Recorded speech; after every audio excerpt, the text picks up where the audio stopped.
Hey everybody, I'm Ryan Doyle. Welcome to the Verdigris Table. We're doing a kind of quick DM tip in this one about a great little piece of world building any dungeon master can breathe life into their game with in a way that the players might actually pay attention to.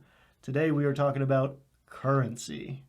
Player characters want money. Doesn't matter how exquisitely you've baited a hook, someone at some point is going to ask your NPC quest giver here, so what's in it for us? And then they're going to try to negotiate for more.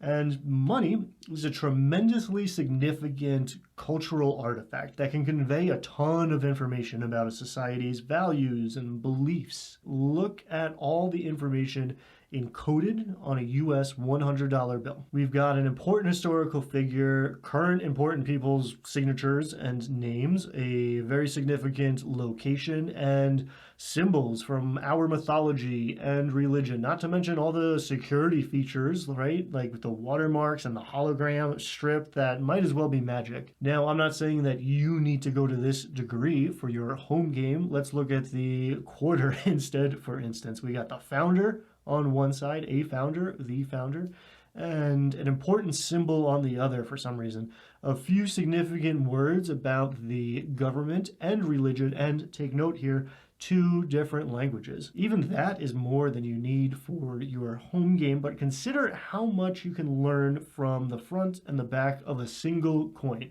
There's a reason people collect these things. As a starting point, without going too crazy here, you can just take those 5 standard denominations that are on the character sheet and assign unique identities to each one of those. Even just making up a word or like a slang term for each of those is enough to add a lot of flavor to your game. On page 20 of the Dungeon Master's Guide, we get a nice little sampling of different coins and the Forgotten Realms that can spark your imagination, and even the player's handbook and also the basic rules. We get the nice little detail that the Electrum piece and the Platinum piece originate from fallen empires and lost kingdoms, and they sometimes arouse suspicion and skepticism when used in transactions.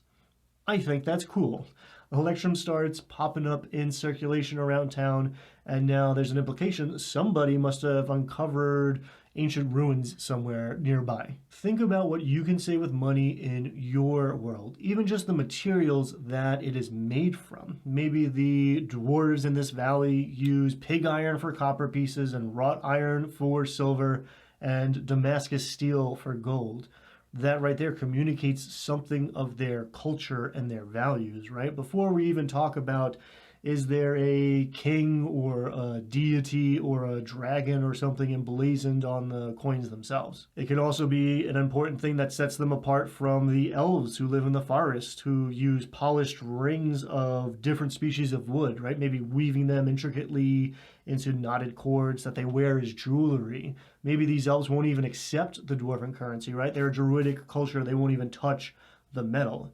Now, the players need to find some sort of intermediary or maybe provide something else of value here. Or, maybe they're just encouraged to stay in that dwarf valley for another adventure or 2 until you can exchange your iron coins for gems. Do go easy on giving the PCs money that won't spend, because it can get pretty frustrating, but once in a while it can make a really cool impact.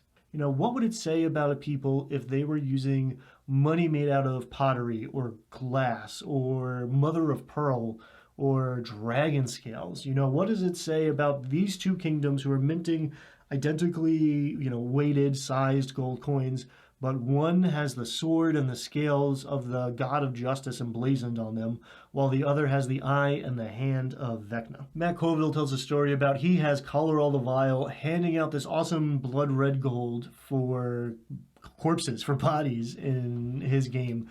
The gold is cursed and lets this big bad spy on and teleport near to anybody who holds these coins. I'm going to track down that video and share it. I believe he took the idea from a book. Steal from those who have stolen before you. This is the way. In the very unlikely event that you do not know who Matt Colville is, he is a huge force in D&D, particularly on YouTube, and he fairly recently launched his own company and is making some great products like Strongholds and Followers. He's certainly been a huge inspiration to me in my game and my table and in this channel as well. His Running the Game series is an excellent resource for new and experienced dungeon masters. I'm going to put a link in the doobly-doo to that playlist, which is most excellent. And with a little luck, I'm going to put that a specific video where he talks about the blood red gold over here. Thank you so much for watching. Open call for your currency ideas down in the comments below. I love that stuff. Get out there, have fun, make that cheddar, be kind to each other, be kind to yourself, and I will see you next time. Thanks.